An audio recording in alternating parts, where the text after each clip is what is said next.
60 سال بعد واقعہ حادثہ پیش آیا، اس پر میں تفصیلی گفتگو نہیں کر سکتا، وہ شاہ صاحب تشریف لائیں گے انشاءاللہ، وہ اس پر سیاح حاصل تبصرہ فرمائیں گے۔ تمام شیعہ سنی مورخین، تمام شیعہ سنی مورخین اس بات پر متفق ہیں کہ محرم کی 10ویں کو یہ جو کچھ آج ہو رہا ہے یہ واقعہ کربلا کے پورے 300 سال بعد شروع ہوا۔ ایک تو خود واقعہ کربلا رسول اللہ صلی اللہ علیہ وسلم سے 60 برس بعد یا 58 برس بعد تقریباً واقعہ خود رسول اللہ کے بعد ہو رہا، پھر اس واقعے کے ٹھیک 300 سال بعد ایک ایرانی النسل شیعہ معز الدولہ دہلوی بویہ خاندان کا اپنی چالاکی، عیاری، مکاری، تقیہ، اس کی بنیاد پر وہ مسلمانوں کی حکومت میں گھسا، وزیر بنا۔ اس نے بغداد کے اندر سب سے پہلے جلال الدین سیوطی رحمۃ اللہ علیہ اور غالباً البدایہ والنہایہ والے بزرگوں نے 351 ہجری لکھا ہے، باقی تمام بزرگوں نے 352 ہجری میں معز الدولہ دہلوی رافضی شیعہ نے، ایرانی تھا، اس نے سب سے پہلے 10ویں محرم کو حکم جاری کیا کہ بازار بند کر دیے جائیں، نان بائی پکانا بند کر دیں۔ حکمن کہا کہ عورتیں اپنے سروں کو کھول کر، بالوں کو بکھرا کر، سیاہ لباس پہن کر، سروں میں خاک ڈالتی ہوئی، منہ پر تھپڑ مارتی ہوئی، اپنے کپڑے چاک کرتی ہوئی بازار میں نکلے۔ یہ حکمن اس نے کرایا۔ نمبر 2، سب سے پہلے قبہ گنبد نما ایک گنبد بنوا کر شہر کے چوک میں رکھوایا، اس پر ٹاٹ ڈالے، وہ نمونہ بنایا سیدنا حسین رضی اللہ تعالیٰ عنہ کے مزار کا۔ یہ پہلا کام بھی اسی نے کیا۔ تیسرا،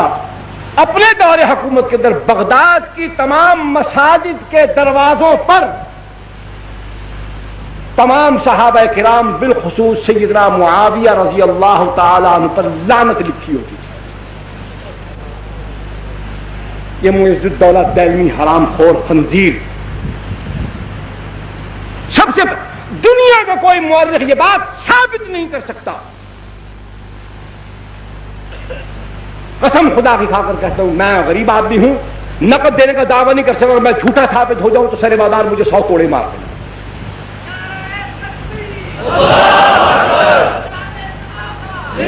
سیدنا حسین رضی اللہ تعالی عنہ کی شہادت کے ٹھیک 300 سال بعد معز الدولہ دہلوی، نام یاد رکھیے،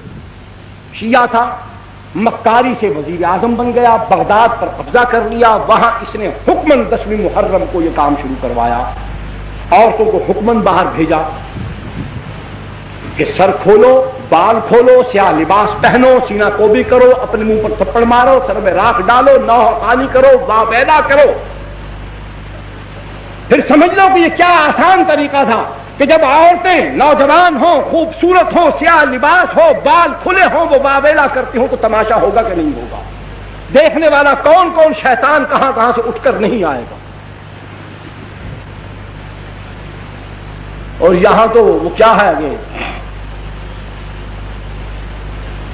اس حالت میں وہ یاد نہیں آ رہا، فارسی کا شعر ہے کہ بڑے بڑے عباد اور زہاد جو ہوتے ہیں ان کا وضو بھی ٹوٹ جاتا، تسبیحیں ہاتھ سے چھوٹ جاتی ہیں۔ اس انداز میں اگر بازار کے اندر حسن کی فراوانی ہو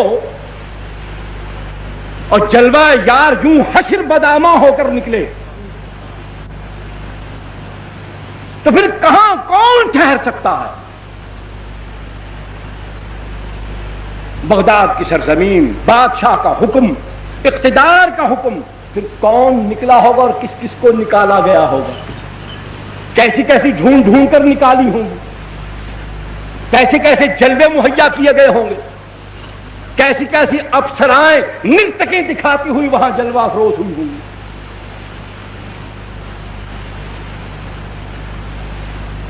دوسرا، ایران کے اندر قاچاریوں کی حکومت، ناصر الدین شاہ قاچار، اس نے اپنے دور حکومت کے اندر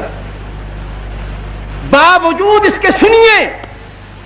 باوجود اس کے کہ وہ قاجاری رافضی تھے، شیعہ تھے، نسل در نسل سارے قاجار شیعہ حکمران آئے، صفوی خاندان، انہوں نے بڑے ظلم کیے ایران کے اندر۔ حالانکہ یہ مسلمانوں کی مفتوحہ سرزمین ہے، سیدنا عمر بن الخطاب رضی اللہ تعالیٰ عنہ کے زمانے سے لے کر حضرت معاویہ بن ابی سفیان سب کہیے رضی اللہ تعالیٰ عنہ تک یہ ایران کی سرزمین بار بار سر اٹھاتی رہی، اور اس کو اللہ کے پاک پیغمبر کے تربیت یافتہ دنیا کے سب سے اعلیٰ اور مہذب انسانوں نے اس کو جس طریقے سے اس کو رام کرنا چاہیے تھا، تہذیب سکھانی چاہیے تھی، اس کو سمجھایا، سکھایا، لتاڑا پتاڑا چٹھاڑا پتا کیا، دین سمجھایا، لیکن پھر وہاں رافضیت کیوں پھیل گئی؟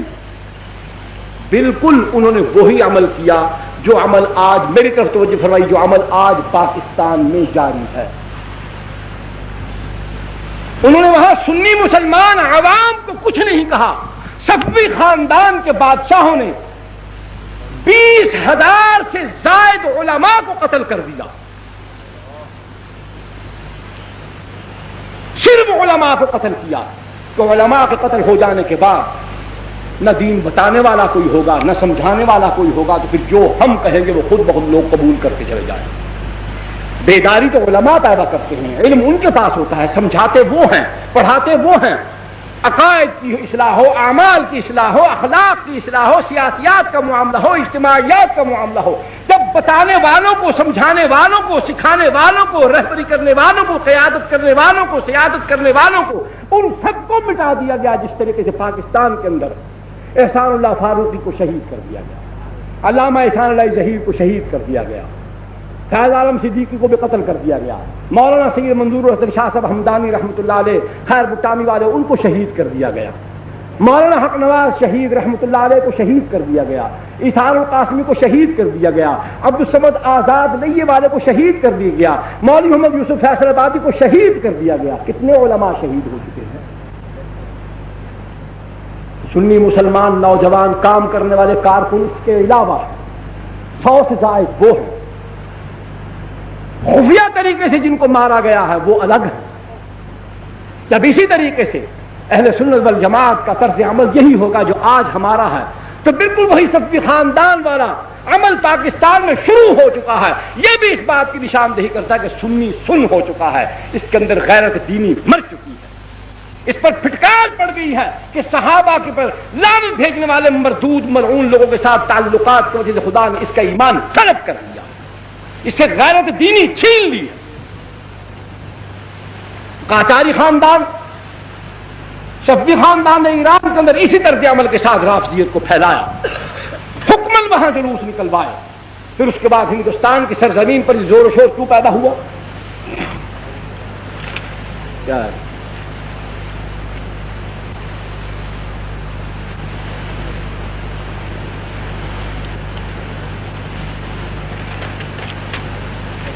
ہندوستان کے اندر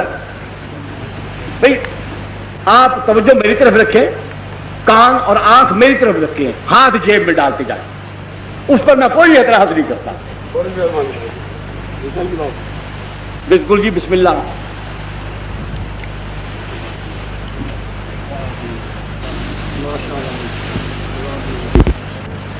توجہ میری طرف رکھیں،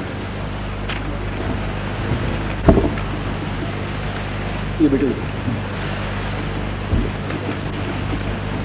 ہندوستان میں